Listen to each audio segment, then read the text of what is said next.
NetsBoy, so let's hear what he has to say. His name is NetsBoy, he thinks the world is all over when the Nets just can't play.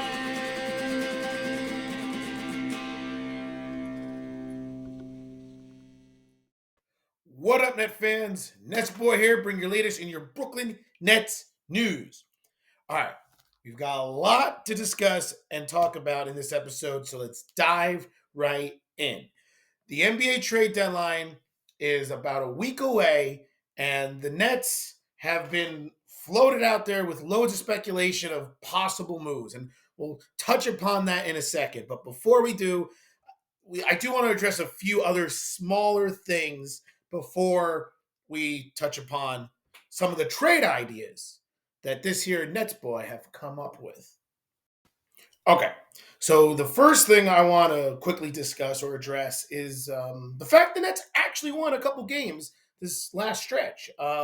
They had a very frustrating and stressful victory over the Houston Rockets, in which they blew. I don't remember now. It was like a 28-point lead and barely held on to win by two. And the Rockets had a chance to actually tie the game and send it into overtime, but luckily, Mr. Whammy on his birthday caused, Segun to miss the free throws. I mean, only this Nets team could that happen to. Like, it's just, but we shouldn't be surprised because as we know, this Nets team sucks. So, but they beat the Rockets. So a win is a win at the end of the day, and then they followed that up with a win against the Utah Jazz, which might have been one of the best games I've seen this Nets team play in a long time. And that might be because it was the return of Ben, the useless Simmons. Out of the blue, he was back and he played 18 minutes and he looked unbelievably sharp. I mean, he didn't look flawless, but the guy almost had a triple-double in 18 minutes. He was 2 rebounds away from a triple-double. He was pushing the tempo. He was finding the open man. He was making the right plays. He was doing what we expect Ben Simmons to do when he's out there. And it was just really good to see. I mean, considering the guy hasn't played since October, it was impressive to see him.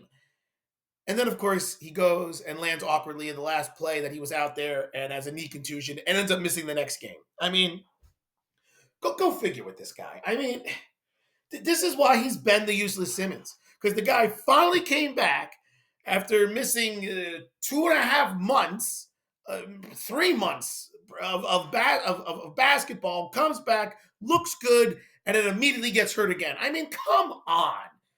But luckily, they just say it's a knee contusion and that he hopefully shouldn't miss a lot of time. But I don't think he's going to be back the next game because it's at Philly, and we all know how Ben Simmons and Philadelphia, so I don't actually think Ben Simmons is coming back for that game. I think he's magically still going to have some swelling on his knee for that game, and he'll come back the game after that. That's my prediction. But the positive is the Nets looked really good with Ben Simmons out there, even though he was only out there for 18 minutes, and got you kind of excited for what could happen, though I doubt it, if he stayed healthy with this Nets team. So that's the other thing I wanted to address. I also want to address some of the other injuries. Dorian Finny-Smith ankle injury. He's hopefully going to be back sooner rather than later. And then Dariq Whitehead, unfortunately, had season-ending surgery to help with a stress fracture that he had. Little disappointing about Dariq. I mean, I really wanted to see this kid. Like, of all the rookies the Nets had, the 3 rookies, he was the one that I was the most intrigued with because he was the one that probably has the biggest upside and the highest potential, but I guess we'll have to wait for next year for that. So, so that's kind of the biggest things I'm taking away from these last couple games that I want to just address real fast before I get into the whole what moves the Nets should make. So, but there is one more other thing I want to quickly go over and address before I talk about the trades. The return of Kevin Durant to Brooklyn. Now, look, we all know how it ended. All right, we don't have to hash that out. It was a disaster. This team imploded. He asked for the trade again. All these things. Um, but I feel like what happened in that game with the fans and everything just kind of reflects how us Net fans feel. I would say it was about 80% cheers, 20% boos. And that's the way I feel like we feel as Net fans. That's the way I feel now. Most of me is thankful and appreciative of Kevin Durant. Like, I know Kevin Durant, put that, I think it was, he tweeted or X'd. Is that what it's called now? I know it's called X, but do you prefer it as X'd? Whatever. He messaged out, what did I do to deserve a tribute video? I didn't accomplish anything. And I get what he's saying because they did it. They never made it past the second round. But the reality is, the one thing Kevin Durant did do is he gave us hope. He gave this organization and franchise a chance. He gave us optimism, which is something that this organization has not had since when the Nets traded for Vince Carter. Like, that same type of excitement we had as Net fans when that trade happened, which also, by the way, never amounted to more than a second round exit as well. It gave us hope. So that's what I would say to Kevin Durant in response to him saying, "Oh, well, what did I ever do to deserve a tribute video?" You gave us optimism and hope, and just for once in our lives, we felt good about being Brooklyn Net fans because that rarely happens. So I think cheering him made a lot of sense, but at the same time, I also do like the fact he did get booed by some of the fans. I mean, because at the end of the day, this Nets team would be in such a better situation if he just stayed. I'm sorry. I know we got Mikal Bridges and Cam Johnson and draft picks, but the reality is, if you had this team the way it is now with Durant and and Dinwiddie and Cam Thomas the way he's been playing, which got to give props to Cam Thomas again. He is looking a lot better out there, making the right plays, making the right passes, and not forcing too much. So Nets wasn't very pleased with him, but I digress. I think this Nets team with Durant and Cam Thomas and Claxton and Finney-Smith and Dinwiddie after the Kyrie trade, I think that team is significantly better than what this team is now. And I think they would just be one piece away again, whether it's for free agency or trade, to become a championship caliber team again.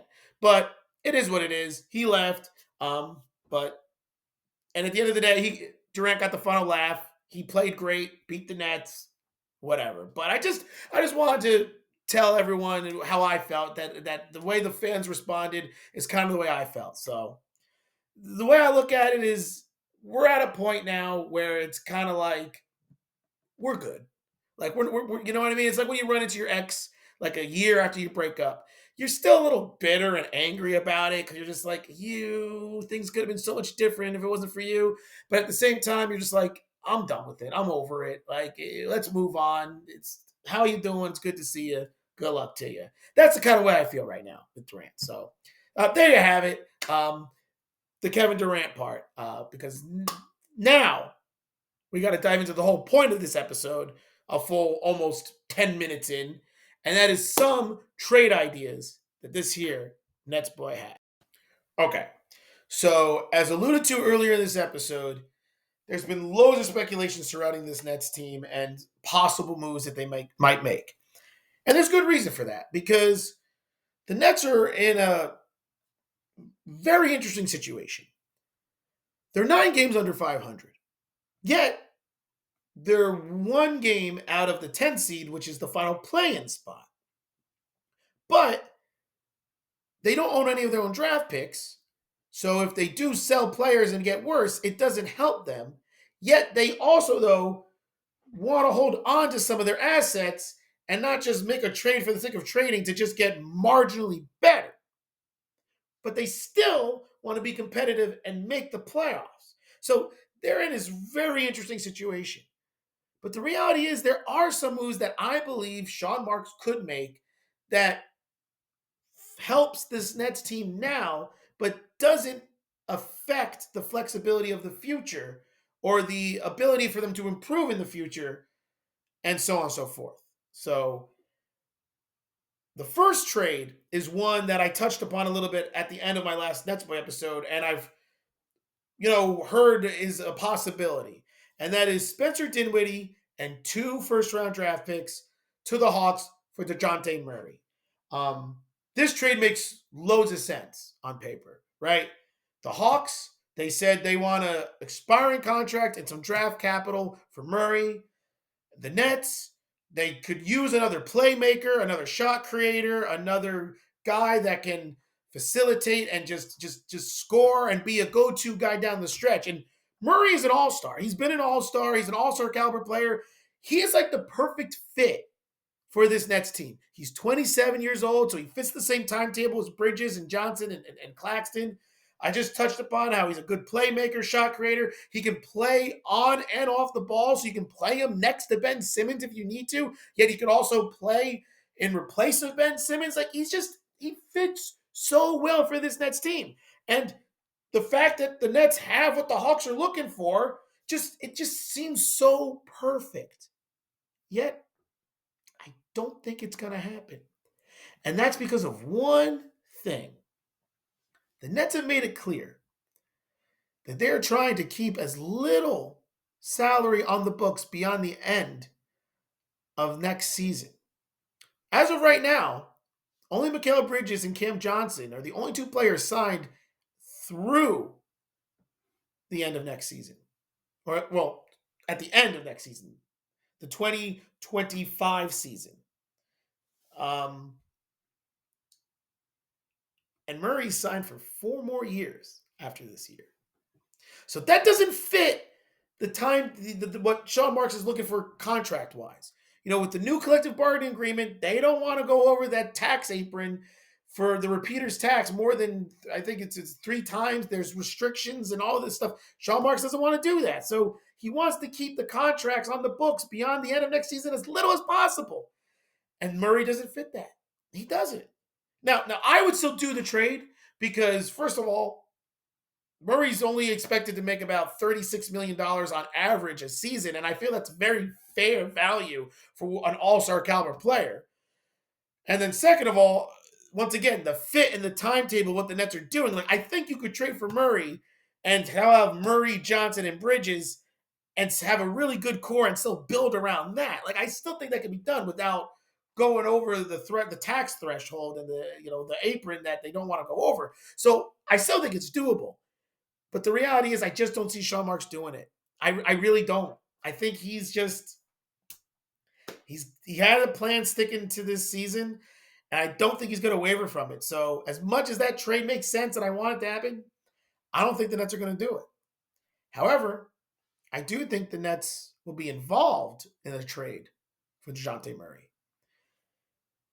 Another rumor out there is a 3-team trade with Dinwiddie going to the Hawks, Murray going to the Lakers, and D'Angelo Russell coming back home to the Nets. Now, there's other things that will have to be involved in a trade like that, and this here NetsBoy came up with it. This is the 3-team trade that I came up with. And a lot of it is based off of some of the things I've read, and then some of the things I just kind of figured out on my own. So, the Hawks would get Spencer Dinwiddie and the 2027 76ers protected pick from the Nets, and the 2029 pick from the Lakers. So the Hawks get Dinwiddie expiring contract and the 2 picks. Yet it only comes at the expense of the Nets' 1 pick. The Lakers get DeJounte Murray, who they want, and Royce O'Neal from the Nets. And the Nets get D'Angelo Russell, Taurean Prince, and Jalen Hood-Schifino from the Lakers. This is a win-win-win situation, in my opinion, for all 3 teams. I feel like all three teams get exactly what they want. Lakers get Murray, their two-way combo guard that can play with LeBron and AD and be a big help to the team. They get Royce O'Neal, the 3-and-D guy that they've been looking for and try to help them make a run at the playoffs. The Hawks get that expiring contract from Dinwiddie and 2 picks. And the Nets get a playmaker who's been here, a fan favorite, an all-star caliber player, a guy who can play on and off the ball so he can play next to Ben Simmons, and D'Angelo Russell. They get the replacement of Royce O'Neal and Taurean Prince, someone who also been on this Nets team already, who could just be plugged right into almost the same exact role as Royce O'Neal. And then you get a good young prospect player in Jalen Hood-Schifino who could become the point guard of your future. And all you're giving up if you're the Nets is Dinwiddie and a protected 27 pick from the 76ers. I think it makes loads of sense. And that trade, though I would still prefer Murray straight up, I would take that trade because that would make the Nets team better now and set them up well for the future. And D'Angelo Russell, he's got a player's option at the end of the season. If he chooses to opt in, great, he's there next year.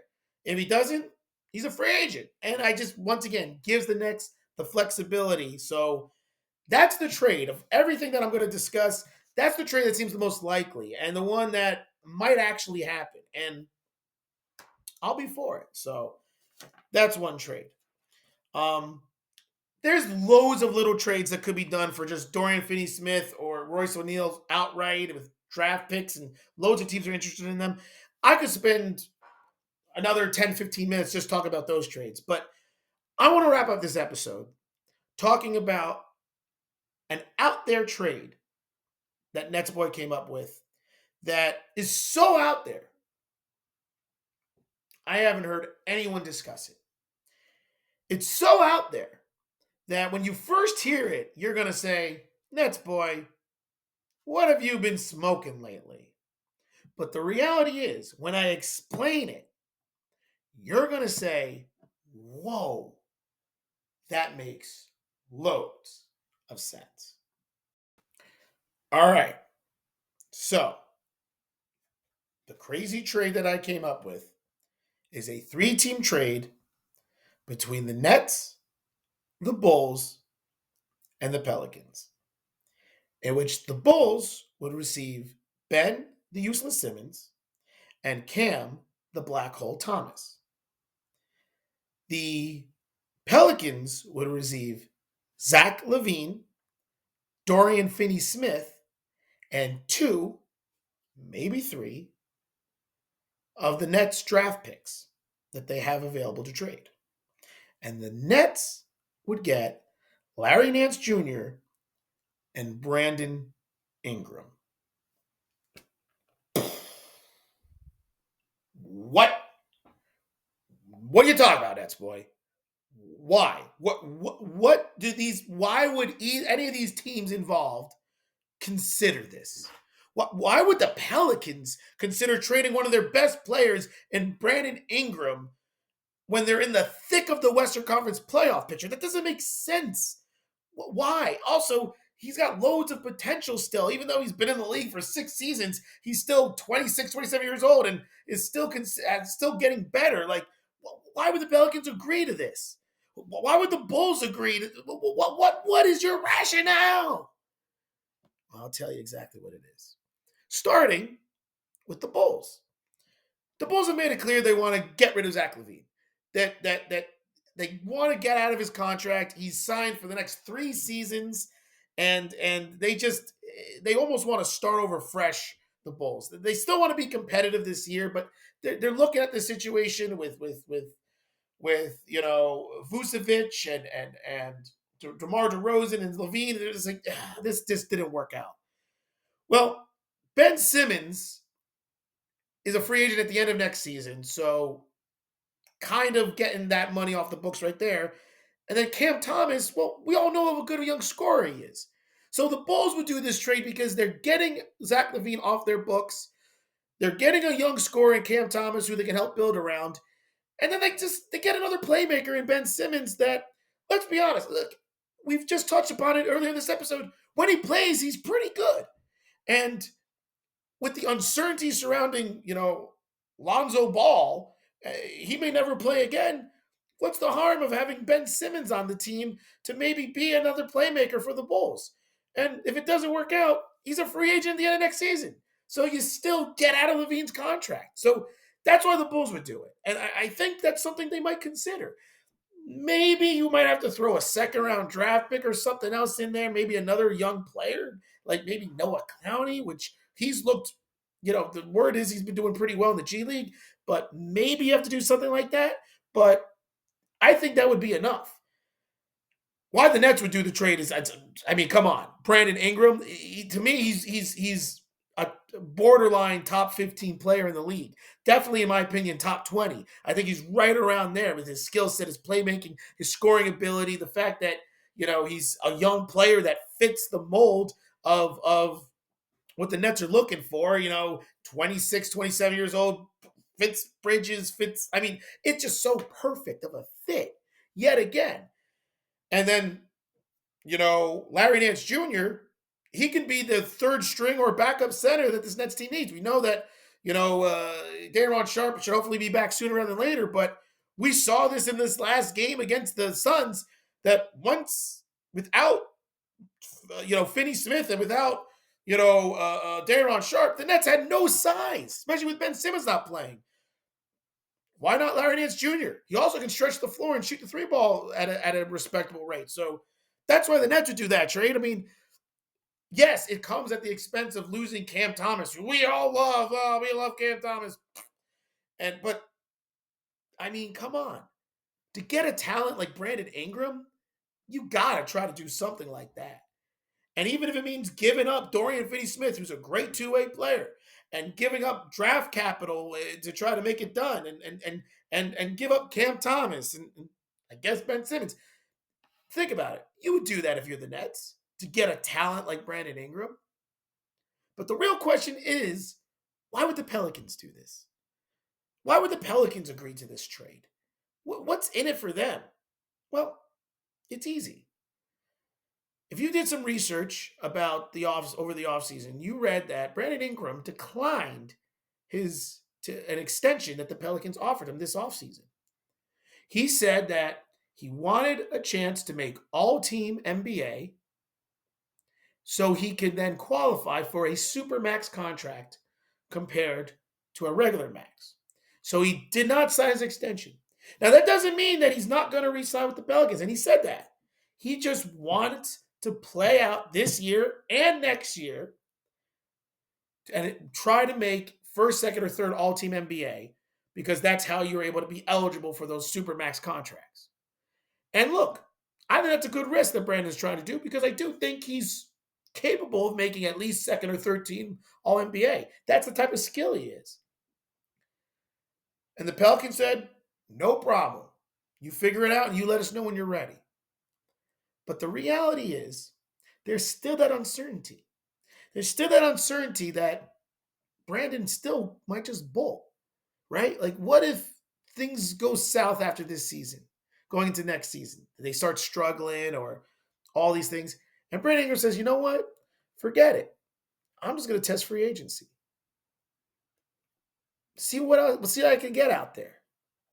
And obviously the Pelicans would want to bring him back, but just that uncertainty, it's got to be a little nerve-wracking for a franchise that, I don't know, just 5 years ago saw the Anthony Davis disaster force his way out of there. So maybe they say, let's trade him. Let's bring in a player who's capable of covering his ability to score, though he's not as good, but a player who's capable of scoring in Zach LaVine. Because Zach LaVine is still a very good scoring guard in this league. He can score 20 points very easily. And let's bring in a defensive-minded player in Dorian Finney-Smith, two-way player that could really help us defensively. And heck, let's get some draft capital in the deal as well. You know what? Maybe we should do that. Maybe we should accept that trade because we're trading away a player that hasn't committed to us beyond the end of next season for a player who's capable of scoring, who is signed through 2 more years after this year. So we already know what we're in with our cap situation. We get a defensive minded player in Finny-Smith and draft capital? You see where I'm going with this? It works. The Pelicans could do this trade and get the security of Zach LaVine and his scoring, as well as defense. And I mean, that trade, the Pelicans would still be very competitive in the West. They wouldn't be, it might, I don't know if it would take a big step back because of what Finney-Smith can bring to the table, but I just feel like if you're the general manager of the Pelicans, you have to at least, I don't know, humor this, like look into it and understand, like maybe it's worth it. I don't know. I don't know. But there you have it. That's just look. The reality is that's not going to happen. Okay, I wanted to tease you all with that because it works mathematically. It works for the Bulls definitely. It definitely works for the Nets. It's just why would the Pelicans? I'm just saying it works, and maybe if there's a few other second round draft picks or pick swaps or other draft picks involved, to maybe discuss it. This is a trade I feel like benefits all three teams involved, but it's not going to happen. And in a fantasy world, the Nets do this trade, and then they still trade Dinwiddie and 2 more other draft picks. Of course, then they will be almost completely out of all the draft capital they have for DeJounte Murray. Yeah, like this is some 2K stuff that NetsBoy did. No joke. I did this in 2K. I did this exact trade in 2K, which worked, by the way. And then I also did the Dinwiddie trade for Murray. And my starting lineup was DeJounte Murray, Mikal Bridges, Brandon Ingram, Cam Johnson, and Nick Claxton. Like, come on. Fantasy, right? Anyway, sorry. That's me getting excited. Like that's not gonna happen. But just throwing it out there.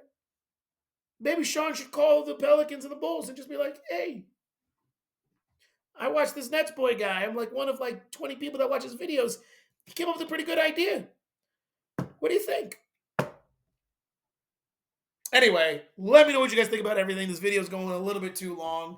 If you have any trade ideas, what do you think about some of mine, especially that crazy, Pelicans Brandon Ingram trade? But ultimately, I do think the Nets are going to make a trade. I do think they do need to make a trade, and it's going to be interesting to see what happens. So let me know what you guys think about everything. Until then, this is NetsBoy, getting excited for the trade deadline and keeping the fingers crossed that the Nets don't do something stupid, and signing off.